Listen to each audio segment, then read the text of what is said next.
नमस्कार, TM24 में स्वागत है आपका। आज का जो मुद्दा है वो मुद्दा राहुल गांधी से जुड़ा हुआ, कांग्रेस से जुड़ा हुआ है।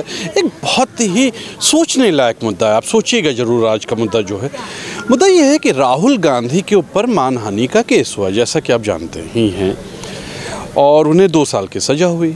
सज़ा में जमानत हो गई, लेकिन उनकी जो संसद की सदस्यता है उसको रद्द कर दिया गया। ये कितना सही है, कितना नहीं है, ये लोगों से बात करेंगे। चलिए लोगों से मिलते हैं। क्या नाम है आपका? जगदीश सिंह, किसान कांग्रेस प्रदेश अध्यक्ष। क्या है पूरा मामला और आप लोग क्या कर रहे हैं? पहले से ये स्पष्ट था, ये सरकार लोकतंत्र में नहीं विश्वास करती, और चूंकि लोकतंत्र में नहीं विश्वास करती तो प्रश्न पूछना इनको कतई ही पसंद नहीं। राहुल जी ने प्रश्न किया, सदन में किया, एक्सपंज कर दिया गया। बाहर भी राहुल जी ने एक प्रश्न मात्र किया था, और प्रश्न यही था कि क्या ये जितने ही चोर हैं वो मोदी क्यों हैं, यही उनका प्रश्न था। इसके सभी मोदी चोर नहीं हैं। नहीं, ये अंतर था। ये स्पष्ट है। उन्होंने कहा, ये चाहे इत्तेफाक बोलिए चाहे जो भी बोलिए, ललित मोदी, नीरव मोदी, ये उदाहरण दे रहे थे। तो राहुल जी ने एक प्रश्न मात्र पूछा था और सार्वजनिक सभा के मंच पे पूछा था कि क्यों ये सारे चोर मोदी हैं, और बस ये इस प्रश्न को लांछन बताया जा रहा है या इम्प्यूटेशन बताया जा रहा है। जो IPC की 499 है उसमें लांछन पे डिफेमेशन की बात होती है, क्वेश्चन पे नहीं।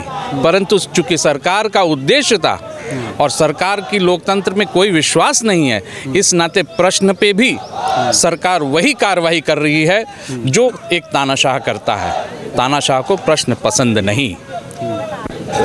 आज क्या कर रहे हैं आप लोग यहाँ पे? देखिए, आज हम लोग इस पे विरोध प्रदर्शन किया है। कांग्रेस के सभी लोगों ने यहाँ पे आज प्रदेश मुख्यालय पर, और इसको लेकर कांग्रेस पार्टी हमें जिले से लेकर नगर तक, तहसील तक, हर जगह कांग्रेस पार्टी इसको लड़ेगी। हम इसको बर्दाश्त नहीं कर सकते किस तरह राहुल जी को बात को उनकी आवाज़ दबाने की सरकार प्रयास कर रही है। उनके इस कुचक्र को हम लोग सफल नहीं होने देंगे। कांग्रेस का हर एक कार्यकर्ता सड़क पर उतरेगा, लड़ाई लड़ेगा, संघर्ष करेगा। PM मोदी भी लगातार कुछ न कुछ बोलते आते हैं, मंदबुद्धि बालक या बच्चा या ऐसी चीज़ें, पप्पू, ऐसी चीज़ें होती हैं। क्या मानहानि का केस हो सकता है उधर भी? मैं एक बात बताऊं आपको। एक हमारे यहाँ कहावत है कि सूप बोले बोले चलनी जिसमें 72 छेद। वो पार्टी और उन लोगों ने ये जो किया है राहुल जी के ऊपर, क्या इससे पहले उन लोगों ने इस देश में मुसलमानों को आतंकवादी करके नहीं कहा था? सारे मुसलमान आतंकवादी हैं। सिखों को खालिस्तानी नहीं कहा था। राहुल जी ने क्वेश्चन मार्क लगा के कहा, और उन लोगों ने तो डायरेक्ट इस बात को कहा था। लेकिन अब यही है कि अब उनकी सत्ता है। अब इसको कहेंगे तो वो भी अपमान है कि अदालत भी उनकी है, कहेंगे तो ये भी अपमान है। लेकिन कहीं ना कहीं वो प्रभाव में इनके काम कर रही हैं, इसलिए वो जो चाहते हैं वो करवा ले रहे हैं। ये बताइए, जो चलन चल गया है, क्या कभी सत्ता चेंज होगी तो फिर यही चलन चलता रहेगा? नहीं, सत्ता अगर चेंज होगी तो ये तो कांग्रेस कभी ऐसा नहीं किया है। अब ये चोर हैं, अब चोर उनको कहा गया है। मोदी, नीरव मोदी कहा गया, इनको नहीं कहा गया है। लेकिन लाछन लगा के डरे हुए हैं। विदेश में भी चर्चा हुई, उस पर डरे हुए हैं। इसलिए डर के नाते इनको डिमेट किया जा रहा है, प्रभाव डाउन किया जा रहा है, और कुछ नहीं है। देखिए कितनी अच्छी बात इन्होंने कही। मैंने कहा ये चलन चल गया है, क्या ऐसा ही होगा? इन्होंने कहा नहीं, कांग्रेस कभी ऐसा नहीं करती है। अगर कांग्रेस आती भी है तो ये चीज़ नहीं करेगी, गौर कीजिएगा। चलिए और लोगों से मिलते हैं। हमारे संग कुछ कांग्रेस के लोग और हैं, इनसे बात करते हैं। ये आपने लिया हुआ है राहुल गांधी का पोस्टर, क्या हो गया आज, क्या दिक्कत आ गई? राहुल गांधी जी को कुछ नहीं हुआ है, भाजपा बौखलाई हुई है। जो जिस तरीके से वो आज प्रहार करने की कोशिश कर रहे हैं, एक तरीके से वो वार कर रहे हैं ना, बदले की भावना से कर रहे हैं, तो लोकतंत्र को ख़त्म कर दिया है। भाई राहुल जी ने क्या कह दिया? उन्होंने इतना ही तो कहा कि मोदी चोर है, तो इसमें कौन सा उन्होंने गलत बोल दिया? कौन से अपशब्द बोल दिए? कोई अपशब्द नहीं बोले हैं। मोदी का मतलब है, एक मोदी नहीं है प्रधानमंत्री, बहुत सारे मोदी हैं। और फिर इतने अगर ईमानदार, इतने भ्रष्टाचारी नहीं हैं, तो ये एक चीज़ मुझे ये बताएं कि अभी बाबा रामदेव ने क्या बोला था वीडियो में कि स्त्री कपड़ों की अच्छी लगती है, स्त्री बिना साड़ी में भी अच्छी लगती है, और स्त्री निर्वस्त्र भी अच्छी लगती है। तो पहले तो उन पर FIR होनी चाहिए। देश में इतने सारे, इन्होंने सूर्पणखा बोला, तो ये बताओ, महिलाओं के साथ आप महिला विरोधी सरकार बनाए बैठे हो, महिलाओं का अपमान कर रहे हो, तो उन पर एफआईआर नहीं हो रही। सिर्फ इतनी छोटी सी बात सबके लिए अगर उसमें कहा गया तो उस पर एफआईआर किस बात पे? ये सिर्फ इनका वार कर रहे हैं, ये बौखलाए हुए हैं। आज जो राहुल गांधी जी जो भारत जोड़ो यात्रा से उन्हें समर्थन मिल रहा है, लोगों के लिए वो जन समर्थन मांग रहे हैं, मिल रहा है उनको, लोग जुड़ रहे हैं उनके साथ, तो इसलिए ये बौखलाए हुए हैं। और मोदी सरकार आज जो भी राजनीति कर रही है बदले की भावना से कर रही, लोकतंत्र को खत्म कर रही है, युवाओं को बेरोजगार की उस पर कोई मुद्दा नहीं उठा रही है, ये महंगाई इतनी ज़्यादा हो रही है। अच्छा, आगे की रणनीति आप लोग की क्या है? आगे की रणनीति ये है कि अभी सबसे पहले उनको सजा हुई, सजा होने के बाद फिर उनकी सदस्यता ख़त्म की गई है। जैसे वो लोकतंत्र के लिए ख़त्म करने के लिए सुनियोजित ढंग से षड्यंत्र कर रहे हैं, वैसे हम लोग, जैसे कांग्रेस का इतिहास है, ब्रिटिश हुकूमत से हम लड़ते रहे और लड़ने के बाद इतनी बड़ी साम्राज्य का हमने पतन किया। बीजेपी तो कोई चीज़ नहीं है, बीजेपी आरएसएस के सहारे वो एक पूरे देश में जो शासन कर रही है, एक षड्यंत्र, एक घिनौना माहौल ख़त्म करे। उनको लग रहा है कि राहुल गांधी की यात्रा से ऐसा लग रहा है विपक्ष को दबाया जा रहा है। हाँ, पूरी तरीके से विपक्ष को दबाया जा रहा है। दबाया नहीं, खत्म करने की कोशिश की जा रही है। ये बताओ, ईडी सीबीआई की जांच बीबीसी पर क्यों बैठी, अडानी अंबानी पर क्यों नहीं बैठी? इतना सब कुछ हो रहा है। वो तो बहुत बड़े उद्योगपति हैं ना, वो तो हमारे भारत के एक सवाल उठा रही है, शान है, भारत की शान है, मान रही हूँ मैं, भारत की शान है। कहाँ से बने ये भारत की शान? इसके पहले नहीं थे अभी ये, इतनी जल्दी इनसे तो अमेरिका डर गया ना। अमेरिका डर, चीन से ये डर रहे हैं भाई, चीन से डर करके बैठे हुए हैं, कह रहे हैं कि चीन बहुत बड़ा देश, हम कुछ नहीं कर सकते। तो डर करके बैठे रहोगे? जनता को इस तरीके से, जिस तरीके से आज मुद्दे नहीं उठाए जा रहे हैं, महंगाई, बेरोजगारी, भ्रष्टाचार के खिलाफ, एक कानपुर में जिस महिला का घर जला दिया गया, दोनों जल गई, उसके लिए आवाज़ नहीं उठाई इन्होंने, और आज सदस्यता खत्म कर रहे हैं राहुल जी की। देखिए बहुत आक्रोश है। चलिए और लोगों से मिलते हैं। जो पुरानी पार्टियां हैं, चाहे कांग्रेस हो, कांग्रेस ही है, कांग्रेस में ही आपको ऐसे लोग मिलेंगे, ये गौर कीजिएगा। मैंने इनको जानबूझ के रोका हुआ है कि रुकिए रुकिए रुकिए। ये जो स्वयं सेवक होते हैं, रियल स्वयं सेवक होते हैं, ये इनको कोई महीना नहीं मिलता, ये आपको 12 महीने इस तरह चलते हुए मिल जाएंगे। हाँ, इसके बाद अगर कहा जाए तो सपा में ऐसे लोग आपको मिलेंगे कि सपा का प्रचार करते हुए दिख जाएंगे, लेकिन बीजेपी में मुझे नहीं दिखा अभी तक कोई ऐसा आदमी जो दिखता हो। तो क्यों आप 12 महीने ऐसे चलते हैं? जी, मेरा यही काम है, मैं पूरे देश में मैं झंडा लेके चलता हूँ, और माननीय राहुल गांधी और माननीय प्रियंका गांधी के साथ मैं कदम कदम मिला के मैं चलता रहता हूँ। आज मैं यहाँ इस जेल में आने का कुछ और ही अलग ही मिजाज है। जो जेल भरो आंदोलन होगा, चाहे जितना जोर लगा लो मोदी और योगी, पूरा देश जोर लगा लो, राहुल गांधी के सिपाही न डरे हैं न डरने वाले हैं। चीज़ और बता दें आपको, ये जो राहुल गांधी के लिए बोल रहे हैं, ये उस समय के होंगे जब वो इंदिरा के लिए बोल रहे होंगे, फिर राजीव के लिए बोल रहे होंगे, आज ये राहुल गांधी के लिए। तो ये एक समर्पण है कांग्रेस में, ये देखने को मिलता है, कांग्रेस के ये ऐसे लीडर देखने को मिलते हैं। क्या नाम है आपका? मेरा नाम मोहम्मद इमदाद शेख है। वाह भाई, अब तो वो रमज़ान चल रहा है, रमज़ान में आप आंदोलन में भी कूद पड़े हैं। ये संघर्ष तो जीवन का हिस्सा है। क्या हो गया, क्या हो गया सर? आप देख रहे हैं कंडीशन जिस तरीके से अभी राहुल गांधी ने जो बयान दिया था कि देश में लोकतंत्र ख़त्म हो रहा है, इसको इन लोगों ने इतनी बुरी तरीके से कहा कि ये देश से सवाल किया गया, जो कि ये सवाल देश से नहीं था, ये तो सत्ता से सवाल होता है। अगर देश में लोकतंत्र कम हो रहा है तो ये सवाल सत्ता से होता है। उस बात को लेके कितने दिनों तक पार्लियामेंट को बदखारित करते रहे, नहीं चलाया, देश का नुकसान किया। जो नरेंद्र मोदी ने बाहर जाके बातें बोली थी, हमारे प्रधानमंत्री जी ने जो बाहर जाके सीधे सीधे तौर पे देश की बुराई की, उस पर कोई बात नहीं करता है। ये बात है।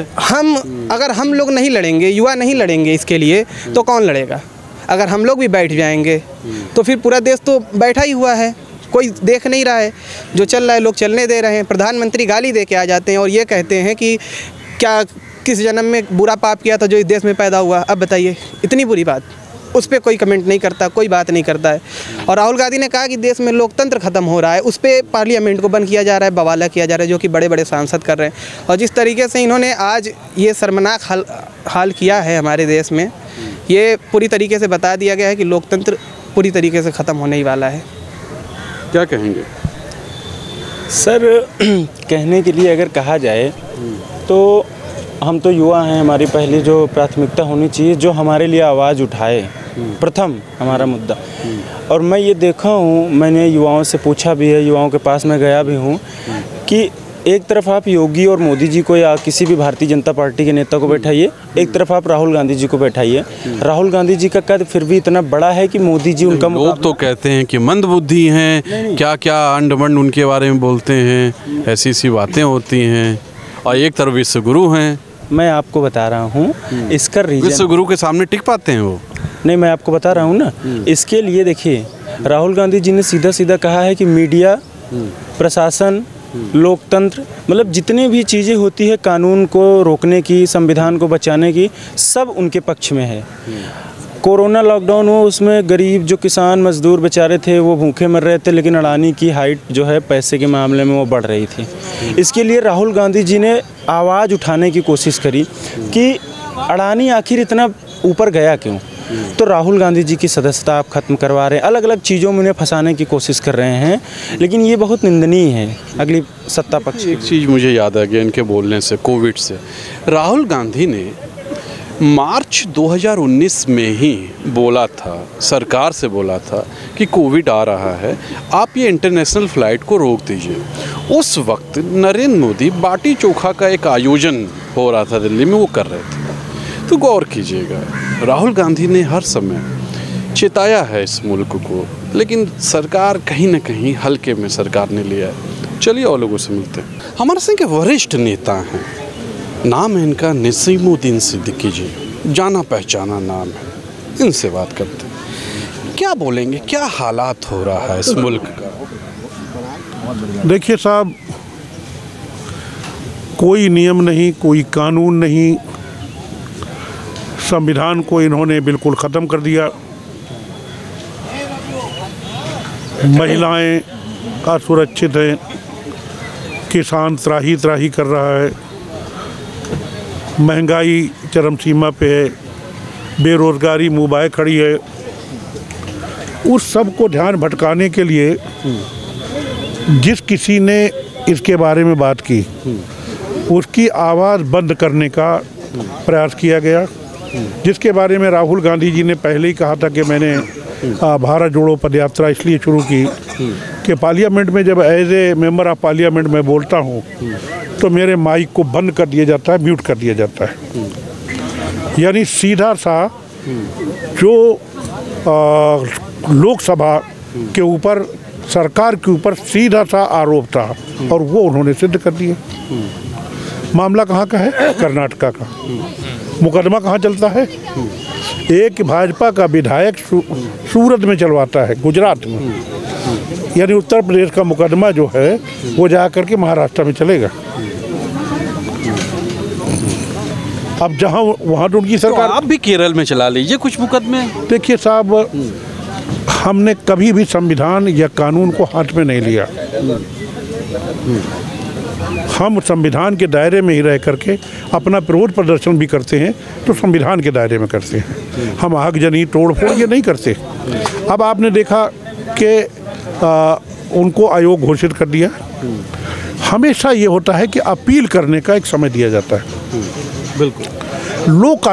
लोक सभा को इतनी जल्दी थी, पहले उनको बोलने नहीं दिया गया तो उन्होंने पदयात्रा निकाली, भारत जोड़ो पदयात्रा। अब लोकसभा को इतनी जल्दी थी कि कहीं अपील ना कर दें, इनको स्टे ना मिल जाए, इन्हें कोर्ट से न्याय ना मिल जाए, तो उन्होंने सबसे पहले उनको आयोग घोषित कर दिया। अच्छा, ये क्या लग रहा है विपक्ष को दबाया जा रहा है लगातार? नहीं, विपक्ष को दबाना छोटी चीज़ है, विपक्ष को क्रश किया जा रहा है। बड़े नेताओं को दबाया कुछ ज़्यादा जा रहा है। दबाया नहीं, मैं कह रहा हूँ क्रश करने का प्रयास किया जा रहा है। लेकिन कांग्रेसी राहुल गांधी जी की अगुवाई में राहुल जी ने पहले कहा कि मैं डरता नहीं हूँ और किसी कांग्रेसी को डरने की ज़रूरत नहीं। हम डरने वाले नहीं हैं। किसी का हमेशा कभी ना कभी किसी का अंत होता है, और ख़ास तौर पे आतताई का ये अत्याचार है, विपक्ष के ऊपर अत्याचार है। जो विपक्ष का नेता सामने आया, सीबीआई लगा दो, ईडी लगा दो, इनकम टैक्स लगा दो, स्टेट की और एजेंसियाँ लगा दो, यानी उसको पूरी तरीके से दबा दो। राहुल गांधी जी दब नहीं रहते तो उन्होंने ये कदम उठाया। लेकिन अच्छा, एक सवाल और है, लगातार राहुल गांधी के बारे में भी साहब विश्व गुरु कुछ न कुछ साहब बोलते रहते हैं। क्या राहुल गांधी की तरफ से कभी कोई मानहानि का केस होगा? मंदबुद्धि बालक, नादान बालक, छोटा बालक, कई तरह के नाम, ये सब चीज़ें होती रहती हैं, मंच से ही होती रहती। नहीं तो राहुल जी ने क्या बोल दिया था जिसके तहत ये मुकदमा चला? कौन सा गलत बात बोल दिया था? उससे 10 गुना ज़्यादा गलत तो ये मोदी जी, योगी जी एंड कंपनी बोलती है, उसमें कुछ नहीं। लेकिन आपने जो कहा है इस संबंध में आज शाम को 6 बजे मीटिंग है, उसमें निर्णय लिया जाएगा। ये थे वरिष्ठ नेता नसीमुद्दीन सिद्दीकी जी, इनका ये कहना है। चलिए और लोगों से मिलते हैं। हमारे संग कुछ सीनियर नेता हैं, जैसा कि आपने देखा कि युवा से भी मैंने बात किया, कुछ पुराने मंत्रियों से भी बात किया, लेकिन कांग्रेस के कुछ सीनियर नेता भी हैं, इनसे बात करते हैं। क्या बोलेंगे, क्या हालात हो रहा है? एक तो यही लगता है कि क्या बोलें, बचा क्या है बोलने के लिए। जैसे कि अगर आप अतीत में जाइए तो उन लोगों ने ऐसी ऐसी बातें कही हैं, और आज एक जिस बात को लेकर के राहुल जी पे इस तरह का है, तो वो चाहते हैं कि राहुल जी को मतलब उनकी आवाज़ को बंद किया जाए, उनके विचारों को कैद किया जाए, जो शायद वो गलतफहमी का शिकार हैं। हिंदुस्तान की सरजमी जो है बहुत ही ज़रखेज़ रही है। ये बताइए, विपक्ष को दबाया जा रहा है, लग रहा है सर लगातार, कभी ईडी से, कभी सीबीआई से, कभी किसी केस से। क्यों ऐसा, क्यों, क्या लगता है? आप खुद ही सवाल भी कर रहे हैं, उसका जवाब भी दे रहे हैं। ये मतलब जानना चाहता हूँ क्यों दबाया जा रहा है, क्या वजह के पास मुझे लगता है जो अभी जो कल की हरकत है, जिस तरह का जो भी है, मतलब एक तो मान लीजिए कांग्रेस पार्टी इस तरह के न्यायालयों के फैसलों का स्वागत करती ही रही है, लेकिन ये केवल मामला न्यायालय के फैसले का रह ही नहीं गया है। तो ये लोगों को, विपक्ष को, अपने विरोधियों को ये मैसेज देना चाहते हैं कि अब आप जो है मतलब कोई आज़ादी भरी सांस न ले पाइए आप, और इस देश में जो वो चाहेंगे, जैसा वो चाहेंगे वैसा होगा। और मेरे पिछले जवाब में ये जो बात थी, हमारे ये सरजमी बहुत ज़रखेज़ है और बहुत बहुत बड़े बड़े शूरमाओं को इसने नेस्तनाबूद किया है, और अब इनका अहंकार बहुत चरम पे बढ़ गया है, इनका पाप का घड़ा भर चुका है, और हिंदुस्तान अब इनको माफ़ करने वाला नहीं है। राहुल गांधी ने एक बहुत बड़ी लकीर खींची है, और उनके जो सवाल थे, आज हिंदुस्तान की जो पूरी सियासत है, जो उसकी आज़ादी की जंग की जो विरासत है, एक बार पुनः जो है उसी तरह के एक सवाल हैं, उसी तररह का अच्छा, मुझे मांग है। क्या लगता है 24 की स्थितियाँ क्या होंगी? चलिए कुछ अलग सा सवाल है, क्या होंगी? बिल्कुल 101% मोदी जी जा रहे हैं, बुरी तरह जा रहे हैं, 101%। क्या ये जो इन्होंने ये काम किया है, इससे क्या कुछ कटेगा? ये जो डर है सत्ता का और उनका जो अहंकार है, उनके पास शायद मतलब उनकी जो समझ है वो उस पर मुझे तरस आता है। इससे बेहतर नहीं समझ में आ रहा उनको। वो जिस लोकतंत्र के रास्ते से यहाँ तक पहुँचे हैं, अपने को चाय वाले का बेटा कर करके, जिस शानदार लोकतंत्र की आधारशिला पंडित जवाहरलाल नेहरू ने या उनके जैसे और ऋषियों तपस्वियों जो राजनेताओं ने रखा था, उसका जो है वो अपमान कर रहे हैं। देखा, ये सीनियर पर्सन थे, मतलब कहा जा सकता है सीधे तौर पर कांग्रेस का कहना है कि इससे राहुल गांधी को कहीं ना कहीं फ़ायदा मिलेगा और हमारी पार्टी को मिलेगा। आज का मुद्दा ये था, सोचिएगा ज़रूर, ये जो सरकार ने सदस्यता, कोर्ट ने ही कहेंगे, सरकार को क्यों ख़त्म हुई है, इसमें कांग्रेस को कितना फ़ायदा होता दिखा। आज के लिए इतना ही। कैमरा पर्सन विक्की विश्वकर्मा और तुषार शर्मा का नमस्कार।